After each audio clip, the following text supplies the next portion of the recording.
Anyways, this is Leonard Pickel, the man, the myth, the legend from Hauntreprenuers. Leonard, what's going on, my friend? Hey, it's great to be on your show. I've Man, watched it several times, but I've never had the opportunity to chat.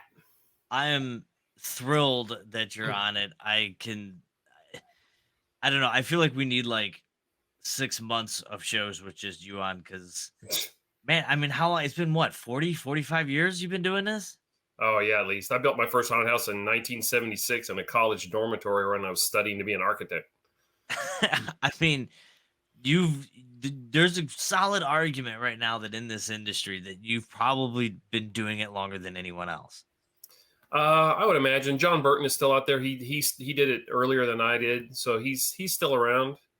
There's some old people out there that are still hanging on, but nobody's getting any younger. That's for sure. Oh yeah, yeah, you're not kidding about that. But not only like you got like 40 plus years. I mean, you've done it all. You've held every job in the haunt industry.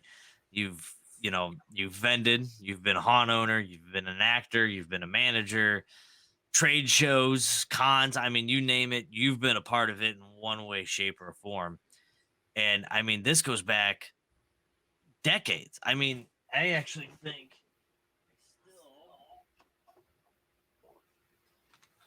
I still keep this Oh my God! around. Don't For look at those of the you, drawings. Don't look at the drawings. They are embarrassing. for those of you who don't know, this is copyrighted in 1989, and this is Leonard's book. It's like it almost looks like every page was hand typed and hand drawn. It was before computers, dude. Yeah, so I mean, this was 1989, and I don't think this was the first one, was it? I was book 3 if it's 89. I think it was 87, 88, and 89. Yeah, each one of them had 20 room designs in it. You know, I built my first haunted house in college, and then graduated and volunteered with the March of Dimes, and I chaired their event for 4 or 5 years and decided I wanted to do my own haunt.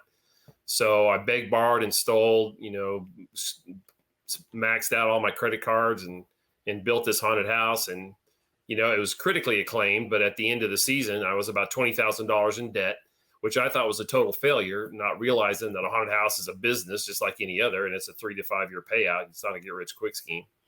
But yeah, I mean, I went to this class, and now that I'd started a business, I thought maybe I should learn how to do that. And so I took a class in the community college about how to start a business, and sat in the back of the room in horror as the guy at the front of the classroom told me not to do everything that I had already done to start the business. But one of the things he said was, if you're going to start a business, you should be an expert in your field. And how do you become an expert in your field? Well, you write a book. And I was like, well, what am I going to write a book about? And so I came up with, I had always been really big about, making these little cut sheets that had room design concepts on them. It had all the different things that I would need. It was really important with the March of Dimes because I had to show them early on what I was going to do. And so that they could make sure that they bought the right masks and bought the right costumes, bought the right lighting and all that kind of stuff for it. So I had all these cut sheets of room design concepts. And so I just put 20 of them in a spiral bound book and put an ad, a little bitty blurb in Fangoria magazine, and started selling books. And yeah, there are people that have still got them around. I've redone a lot of the drawings. I'm thinking about reissuing the book with some new room designs in it and way better drawings. The drawings are pretty sad. Yeah, but I mean, for 1989, this book is still a gold mine. I mean, you have some pretty high tech, like animatronic stuff in here. I mean, granted, I do believe, if I'm not mistaken, that one of the drawings you have a soundboard hooked up to a Discman, if I'm not mistaken, which that Something might like be that, yeah. yeah, it might be a little outdated. Right. But I mean, a lot of the stuff in this book alone from 1989 is perfect for like home haunts and everything like that. But there's still a lot of this that is still pertinent to just major haunted attractions to this day. There are room designs that I used in the very first haunted house I ever did for the March of Dimes that I still use today. If I can come up with something better, I replace them. But if the theme fits and the scares still work, there's no reason to go back to square one and throw out something that works. So I'm constantly looking for haunts, and different from Vick, by October, most of my clients are up and running and they don't need me anymore. So I scour the countryside. I see as many as 200 haunted houses in an October, and I go everywhere looking for, I've got a handful of ones that I think are my favorites, but that, I just see everything I can see. And when I go into a city, I may spend 2 or 3 days, if I can find somebody that's open on a Thursday or a Sunday, and I'll see everything I can see. I don't care whether it's, some, really high budget haunt, or it's somebody, doing something in their garage. I'll still go take a look at it, because you never know when you're going to see one thing at one haunt and another thing at another haunt, and put those two ideas together for the first time. They say there's no new ideas. There are just two old ideas put together for the first time. And that's really kind of been my goal, is to come up with, with new concepts, with stuff that I haven't seen anywhere before. And I'll, if I see a really cool room design, I might grab it. But it's interesting. You can take my best room design, and yank it out of the middle of my haunt and go put it in the middle of somebody else's haunt, and it may not be as effective. It really is a true art in that, coming up with exactly the scares and how all that flows together is really, it's one and of its own. And there are so many different styles and so many different ways to scare people. Everybody does it a little bit differently. And that's what's really cool about going out and seeing everybody's haunted house. And it's weird too, because every once in a while you'll find, regional anomalies. Like almost last year I did a lot of haunts in Michigan and in Chicago. I was in Chicago over Halloween weekend, saw a whole bunch of haunted houses, and almost every haunted house in Chicago has a queue system. Like you're getting onto an amusement park ride. They line you up and put exactly as many people as they want in that size of group. And so they have these stalls, and then they fill all those up to the exact number, and then they send them in, on this time ticketing thing, which is that's really foreign to me. I mean, I understand why they're doing it. It doesn't really make a lot of sense to me. But every haunted house I saw in Chicago had some version of that queuing system to send people into the haunt. It's not what I do, but it was just interesting to see. When I first started doing haunted houses and going out and looking at haunted houses, I would see these anomalies. Like in St. Louis, all the haunted houses had a section that you went outside. You go through a haunted house in the inside, and then you go outside, and there'd be some kind of a forest section. And even if you didn't have a forest near your building, you would put a bunch of trees inside your haunted house, so that you had to have, for some reason, you had to have a forest. In Kansas City, Missouri, that you had to have, or maybe it's Kansas City, Kansas, one of those. Every haunted house had a slide. Every haunted house that I went to in those markets had a slide as part of it. I still do, I think, some of them. But so it was, so you saw those little anomalies. And then when the trade shows kicked in, then everything kind of became homogenized, where you'd see, a claustrophobia tunnel all over, or you'd see, a vortex spinning tunnel all over. You'd see electric chair all over. Those kind of things kind of homogenized everything to a point. But I still see, regional anomalies like I did. Well, one year the first year when the full contact haunted houses started, really kind of before the trend. I was in Salt Lake City, Utah, and I'm going to these haunted houses, and they're all full contact. Some of them were full contact regardless. So, if you don't want to be touched, don't come in. Some of them you bought an extra ticket to be, it was an upcharge to be touched, and you had two levels. You could just be touched, or you could be picked up and carried out of the room. If you wanted the extra scare level, so I was kind of on the cutting edge of kind of seeing what was going on with that. And luckily and I kind of anticipated, but that trend is kind of dissipated. I don't think it's as big a deal as it was for a while. But it's hard if you're a haunted house that doesn't touch people, and the haunted house down the street is touching people. How do you convince people that yours is scarier? It may be, but the fact that they're getting touched at the other one makes it sound scarier. So, and those are the kind of anomalies that I notice when I'm out, seeing a bunch of haunted houses. and, you know, trying to keep my finger on the pulse of what's going on and what's new. You know, nowadays the AI stuff, the chat CBT, is all that stuff is all the rage. And I've been using it to write storylines for haunted. Some of the clients that I have right now, we're in the storyline phase. You know, to me, a haunted house is a movie a horror movie that the patrons walk from scene to scene. You know, so I always start all of my designs with a backstory and a storyline. You know, what story are we trying to tell the people going through? And so I've been using the AI to be able to you know, not create it from scratch. I mean, I give them the parameters, and then I tell them to make suggestions, write this story, and give me the parameters. You know, give me ideas on how you could make it better. You know, and some of them came up with some really cool ideas that I hadn't thought of. You know, I still had it's never did write a complete essay that I could just give to a client. I always had to go back through and rewrite it. But I mean, it was surprising how well it did do, and, you know, came up with some twists and some stuff that I hadn't thought of. Like one of them, it changed my character from a male to a female. You know, my lead character and my antagonists, and completely flipped genders. And, you know, and it was just like, well, that's brilliant. You know, that makes way more sense. And, you know, and it really, I really was impressed with what I did come up with just using, you know, new cutting edge technology that's out there now.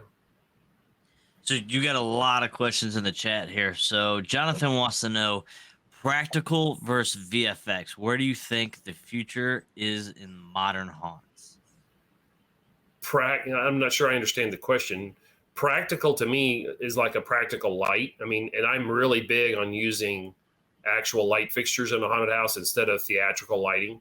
So I light my haunts with practicals, and I light them with white light, you know, white or maybe yellow lighting. I try not to use colored light. You can go in and spend a huge amount of time doing a bunch of set dressing and scenic paint and splatter blood all over everything, and then you put a red light on it and you can't see it. So the majority of my haunted houses are very dimly lit, but they are lit with white light. And I don't base my walls out in black anymore. The seminar that I did at Fear Expo talked about how white is the new black. If you look at the elite haunted houses in the country, you know, the really high detail stuff, they're all starting with a white base, and then they're grunging it up to make it look disgusting.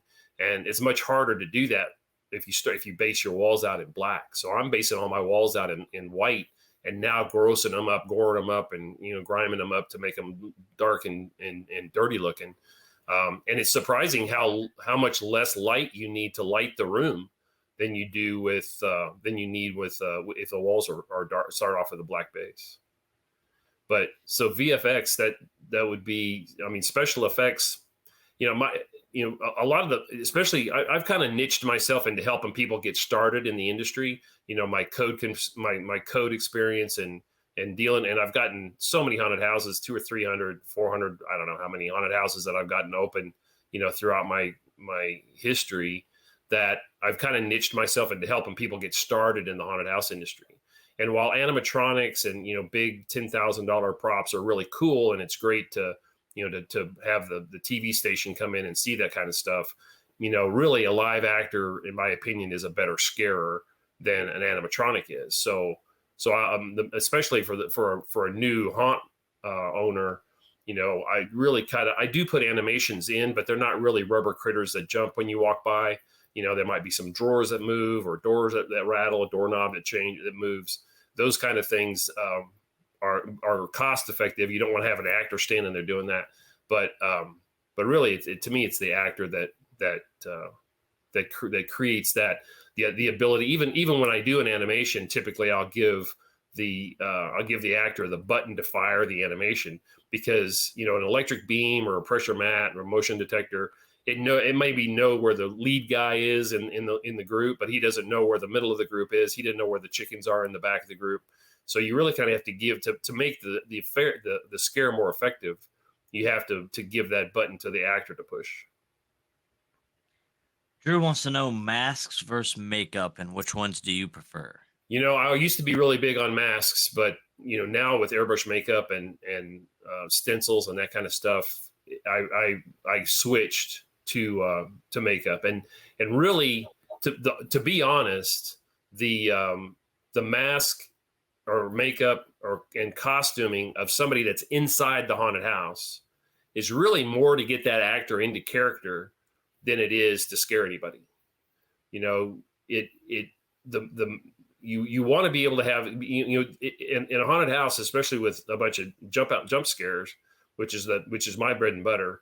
He doesn't have to have that a great costume. He doesn't have to have great makeup, but you need that veil between him and the people that are going through so that he can act like a nut without feeling self-conscious about it.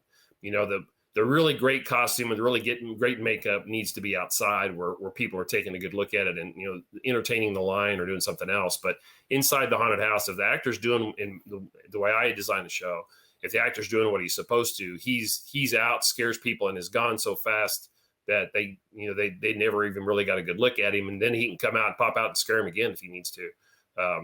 Especially in a high capacity haunt, that guy's got to be able to pop out 2 or 3 times quickly so that he can get the next group into the room. Zach wants to know if you think AI is going to become more widely used in the haunt industry. I'm sure it will. I'm thinking my background, I have an architectural degree, and it's already being used to do designs for houses and that kind of stuff. And it's not really very good at it yet, but I can see where over time it's going to learn to where it's going to be able to, it's quite possible that the job of an architect is going to be, kind of looking at what some AI has built and trying and just tweaking it, kind of like what I'm doing with the storylines that I'm doing for using AI for storylines. You're really kind of putting the parameters in, letting it spit out some stuff, and then you go through and edit it versus trying to build, the detail from scratch. And that's already going on with architecture. So I think that's probably going to happen with haunt design. Hopefully I'll be retired before that happens. But yeah, I think it's coming. I mean, there's really no way to stop it. I don't think. Keith wants to know, is there anything Leonard's wanted to do that he hasn't yet?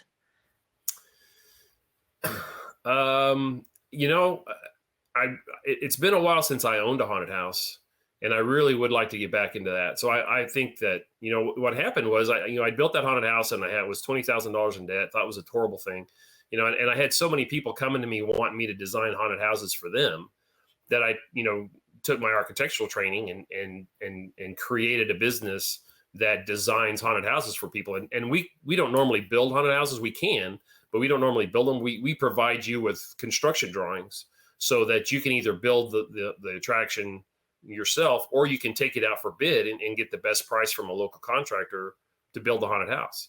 It doesn't make sense for me to build it in Florida and ship it to you in Oregon. Have a local contractor build it. Of course, if it's in California or New York, you may want to find somebody out of state to build it, but because it'll be a little cheaper.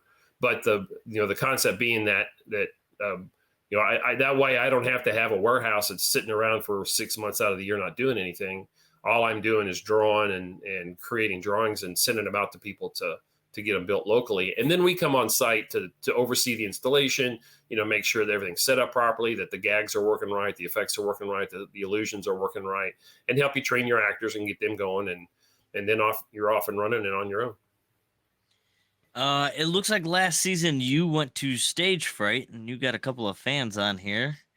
Good. Tell us what that experience was like at Stage Fright. What city is that in? I don't, I see when you see 200 haunted houses in a season, it all becomes a giant blur after a while. There are some things that stand out to me, and I have a list of favorite haunts, but unless it would be almost impossible. You'd have to tell me what city it was in and what it looked. You'd send me a photo of the facade or something before I could. Leesburg, Florida. Oh, here. Yeah, no, that was a cool haunt. I was really impressed with it, and it was only like $5 or $10. I mean, something ridiculously cheap. And it's done by a theatrical company, and they really did a good job. There was they had a projection of a some kind of a doctor working on doing something, which is obviously it wasn't an actor, so it was you saved an actor doing that. They had a some scare from, they were scaring from the top and the bottom and the side. I mean, I was really surprisingly impressed with that show. And like I said, I don't judge. If I can get to a haunted house before they close, I'm going to go. So it was one of those that, when you look at the pricing, you got, wow, this is really cheap. I don't, is it's really worth going to? But hey, I went and stopped and went through and really was impressed. And the lady was standing at the ticket taker was standing at the exit when I was leaving. And I said, this is a good haunt. You're not charging enough. And she says, don't move. And she goes into the haunt and grabs some guy to come out and tell him what you just told me. And the guy says, oh, hi, Leonard. So, so like, and that's kind of cool. I mean, it's nice to be recognized, but I told him, you're not charging enough for this haunt. It was pretty good sized and it was really well done. It's interesting because, 3 or 4 years ago, there were very, very few haunted houses in this market. With Universal and Busch Gardens really kind of sucking all the marketing and air and actors and everything up. But wow, in the last couple of years, there have been a lot of haunted houses popping up in this market. So it's here in Orlando. So it's going to be, we're looking forward to, for HauntCon to be able to put a really cool tour together and run around and see a bunch of, cool haunted houses, as well as some interesting stuff that's not really a haunted house, but is interesting. There's a, horror themed bar that's in downtown and some other really cool stuff that we're going to put on the tour. So we're looking forward to it. Really excited about, HauntCon was in Orlando. I don't know, like 2010 or something like that. And, but I didn't live here at the time, so I didn't know all the ins and outs and all the cool stuff that's around. But so I've been living here for a while, and now I can show everybody all the dark secrets of Orlando and the cool stuff that's around here. It's gonna be fun. Well, Stage Fright, it looks like Haunt Scene wants to come out to your place, so make sure you hit Johnny Bronto up over that Haunt Scene and get him in there. There was another one here in town that was I think it was called like Haunted Shrine, and it's done by the Shriners Club, and so I went, and the wait was a little bit long, so I wasn't, it was in like some restaurant building or something, some vacant restaurant, and so I didn't have my hopes up too high, but it was really well done. I was really surprised that you had a couple of interesting effects that I made sure I jotted down for use in a future haunt that I designed sometime. You were walking down this hallway and there was these 2 feet that were just sticking out in the hallway, under this curtain. And as you walked up to them, they get sucked up into the curtain. And it was just like, oh, that's kind of cool. I like that. It was really kind of an interesting effect. So I was really surprised. And that's what's fun. I mean, you find in a hidden gem, that's in, that you're going to, and you're not, you're it's either, it's some kind of a nonprofit that you're thinking, oh, they probably don't have a large budget, or it's, some guy some guy even at his house. There's a guy down the street from me that does this yard display he's got to have $1 million worth of props and stuff that he just sets out and lets people drive by and, come out and wander around through his yard and look at stuff. It's just, and that's, those kind of things are so cool to find. And, and there are more and more of them. I mean, the haunted house industry is growing every year, and attendance is up too. I think on an average, the haunted house industry attendance grows about 10% a year. And it's been solid. We had a big dip when 9/11 hit, because that was in September and everybody forgot that there was going to be Halloween. So there were some haunts. There's some haunts that did well, but there are some others that were like 60% down. And it took us a few years to get back up to where we were. But really, we haven't even looked back. Even COVID, for the haunted houses that were able to get open, they did huge numbers. So even COVID didn't hurt the haunted house industry if they were able to get open. If they were in a city that was really strict and locking everything down, then that hurt. But yeah, I mean, the industry is really strong, and there are people getting into it every day. I've got more people trying to get me to design haunted houses than I can even shake a stick at now. And it's almost like you got to really want my attention and bug me to even sign a contract, because I'm so busy with other stuff that's going on. Well, you mentioned HauntCon, so let's talk about that. You're pretty much the godfather of HauntCon. You brought it to light, and you've made it what it was. And Now we got some new ownership and we're moving into the next generation, but obviously you're still going to be a part of it. So tell us what the journey has been like with you and HauntCon throughout the years. When we started HauntCon, Transworld looked like the Halloween and Party Expo. I mean, it was they were selling orange and black doilies, and really there wasn't that many Halloween companies at Transworld. And we kind of with the model that we had, we did tours, we did a lot of education, and HauntCon, the education was always free.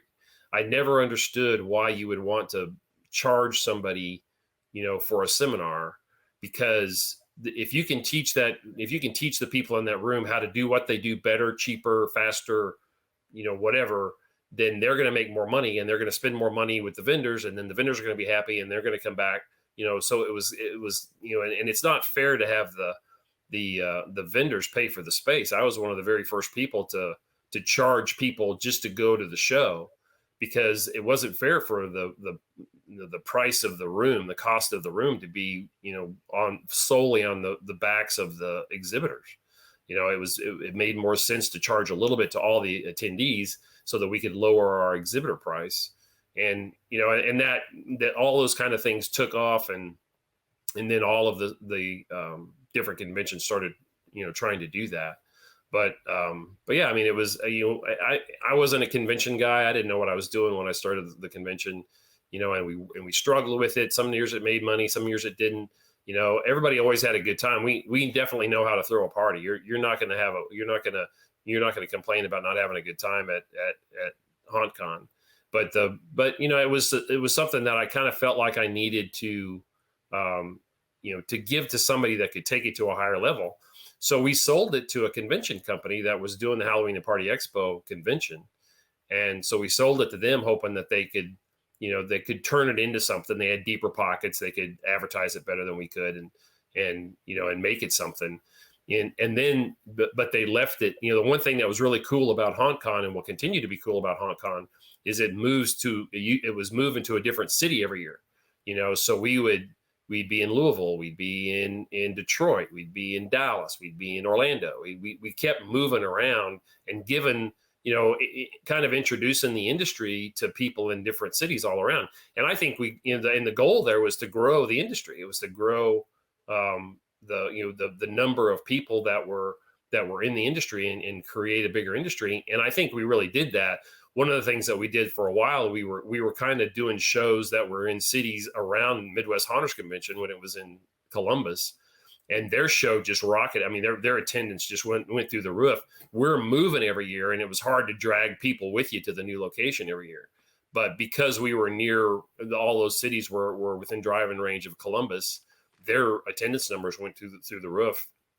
And we support all shows. I will speak at any show that will give me an hour to sit down and talk to people. I don't care. So I go to all the shows I can get to, and I always offer to speak, and never charge them anything for doing that. If they can give me a room, I'm totally thrilled. But I'm all about sharing information. And so when we were trying to do, and that's another reason that I really think education should be free. It should be included in the price of the ticket to get in. So everybody's paying a little bit to paying for the classes, and then you're going to fill those classes up, and you're going to educate the industry as well as grow it. So what do you look forward to most with HauntCon coming back? Well, I mean, moving, the ability to go see cool stuff. I mean, HauntCon one year was in Salt Lake City, Utah, and we saw Rocky Point, and we saw Nightmare on 13th, and we saw stuff, and we went to other cities, and some of those haunts don't even exist anymore, and so it was the ability for you to go off season and see a haunted house that you've always heard of, but you're so locked to your own show that you can't get away. And it just gives people an opportunity to go see those haunts, in an off-season situation, so you can take your time through it. You're not standing for hours to in line to get in. And so the ability to moving the thing around again is going to really be cool. I really missed the fact, and that really did kill our attendance. HauntCon is all about education and haunt tours. Our education has always been just incredible, and with, typically we would have 50 or more hours of education in a haunt con, in a 3-day convention. And, and what's cool about it is because you're not paying because you didn't pay to take this one class. If you're in the class and the guy's telling you a bunch of stuff that you already know, or he starts, for whatever reason, he's starting to promote himself instead of doing what he's supposed to do and educating, you can get up and leave and go to another class. You're not stuck in there, being pissed off because you spent $90 for a class that you didn't learn anything in. You can get up and go to another class if you need to. And it didn't cost you anything to leave. So free education, and the best education we could find. We're always looking for cool people. Sometimes maybe they're not even in the haunt industry.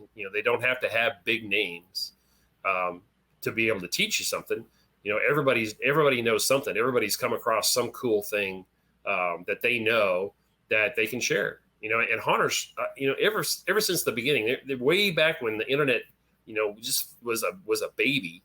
There was a thing called the Halloween L. It was called the Halloween list. It was a listserv, and it wasn't, based on a website like Facebook or something like that. It was you would join this email group, and anybody that posted to that email group, anybody sent an email to this address, everybody that was on the list got a copy of the email, and I was on there several times, and talking to people, and really was the kind of the beginning of people saying, oh, wow, you mean there's other people that do haunted houses? That's cool.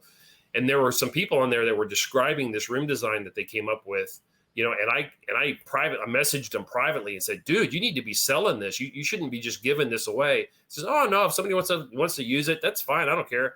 The haunted house industry is such a sharing. The people are, I guess we get all of our hangups, out by scaring the crap out of the public going through.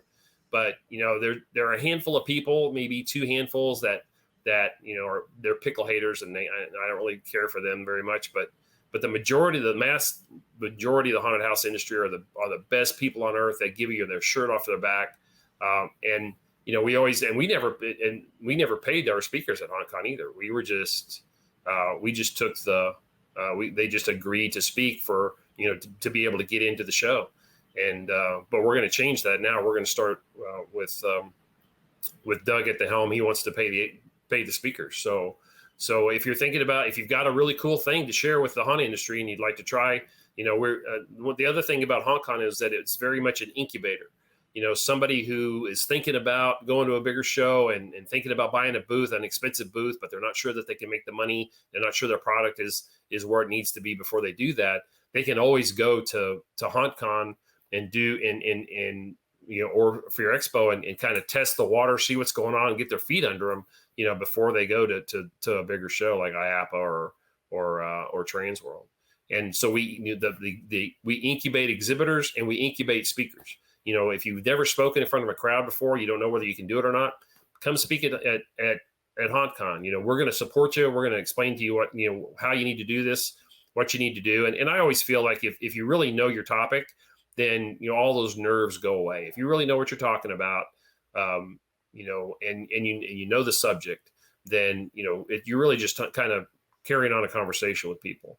And, you'll learn to be able to speak, and then you'll be speaking at IAAPA or at Trans World. So it's very much an incubation, an incubator for speakers, for attendees, and for vendors. And that's what's cool about it. And we get to go to a different city every year. Yeah, I know, just from conversation, I know like Austin was talked about. I know Phoenix was talked about. Yeah, I mean, just the possibilities are endless. Sure. Where we can go with all this. It's pretty impressive. Well, Leonard, I'm going to ask you one more question because it's getting late. Where do you think all this is going? What does the future of the haunt industry look like in your eyes? Well, I think it's bright. I mean, technology, keeps evolving, and it's funny too, because, when they first started talking about, oh, these haunted houses are touching people, it was, and there were several of the big name haunt people that were railing against it. Oh, you can't do this. It's going to ruin the industry, all stuff. And it's just like, I'm thinking back to 1975 when I went through my first haunted house, and I'm thinking, they were the people, the actors were grabbing me then, and we really in 75, we had just graduated from, peeled grapes for eyeballs and spaghetti for brains. I mean, that's the kind of level that haunting was at the time, and we pushed away from that. We got away from that, and we were doing it. There were some haunts that have been touching people for, 40 years, but but they really didn't brag about it. It was just something that they did in their haunt. They didn't put it on their website. But and now we've got to the point where, we've got all these radical haunts, and you got to go through the haunted house by yourself, or you got to dig through a toilet for something gross in a toilet to find a key to find your way out. That's really just peeled grapes for eyeballs and spaghetti for brains. It's just better, production value. So everything kind of becomes cyclical, and it comes and goes and comes and goes. The touching came. I think it's on its way out. But everything is cyclical. Some years everybody wants blood, and next year, oh no, you can't have any blood, because somebody got shot someplace or something. So it's really kind of an interesting thing, and I think that'll continue. The level of quality has really, gone through the roof since I started doing this. That will continue. The tech will continue. LED light bulbs or LED lights and projections and all that kind of stuff is big now. That will continue. Animatronics, have come a long way. That will continue.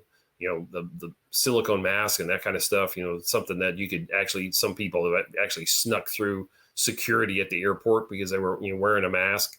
That kind of stuff will continue and continue to be, and really the quality and the talent is what really has gone through the roof. It's almost shocking to me now when I go through a haunted house. It's, oh yeah, we're in our third year. And it's just like, I'm looking at plywood that's not even painted black, much less, white or distressed or something else. It's just like, you guys are really going to need to up your game. You can't do this kind of thing at this level anymore because the haunt down the street is, freaking amazing. Well, Leonard, my friend, thank you for everything that you've done for this industry. I know for me personally, you've helped me throughout the years navigate the waters of this industry and stuff, and I personally appreciate that. And as long as you've been doing it and the knowledge that you bring to what you do to this industry, it just wouldn't be the same without you. I know I appreciate you. I know there's thousands and thousands of people out there in this industry that appreciate you as well. Thank you for being a part of all this. Thank you for coming on the show. Can't wait to see you probably HauntCon. Yeah, it's going to be great. And if you're thinking about getting into the haunted house industry and doing a haunt for the first time, and I can't talk you out of it, I do offer a 30-minute free consultation, so that I can at least point you in the right way. And there's a lot easier ways to make a living than to do a haunted house. But it is fun, and it can be profitable if you do it right. But let me point you in the right direction. Whether you hire me or not after that is up to you. But let me point you in the right direction. Make sure that you're not doing something that's going to get you wrecked. I've had so many dear friends that have mortgaged their house and lost all their savings and lost their significant other, over doing a haunted house and losing money.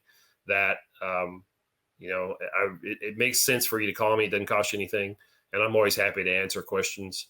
Anybody that calls and asks me a question, I'm more than happy to talk to people. So yeah, if you've got a question or if you need some help, let me know. I'm really good about getting stuff, drawings through permit so that we can get the haunts open. There's so many people that'll start building a haunted house and don't realize you've got to get permits and have everything approved by the city. And some of those haunted houses never get open. They've been sitting in a building built for 2 years and they can't get a permit, because the city's mad at them because they built it before without getting the permits and not letting anybody know what was going on. And those are just tragic, stories of just money tossed. So give me a call. Let me know what you're doing. Let me bounce it off of me. If you've got a dilemma, you can't decide which way to go. I got an opinion, buddy. It may not be the one you like, but I definitely have one. And if where can we find you? I know somebody that does. So where can we find you? Yeah, Hauntreprenuers.com. And just Google Leonard Pickel. I show up like a rash. You can't not see me. And hey, let's give away a book. I've been I had so many people calling me up and saying, Leonard, I can't afford to hire you, but I really want to use one of your floor plans. Do you have one that you're just not using? And it's just like, no, I don't have one that I'm Well, not I mean, using. if you want to give away a book, you Yeah. can absolutely give So I away a came book. up with this idea. I took a bunch of haunted house designs. They're all like 1990s or earlier, 1995 maybe, or 98 and earlier. But I put 30 of them in a booklet, and we sell those for $60 on the website. And now when somebody calls and asks me if I have one I'm not using, I say, yeah, there's 30 of them. It's $50, $60. Well, So I mean, don't yeah, knock let's it give one away. because, like I said, I still have mine, and I still refer to this. People ask me questions. I peek in here for answers.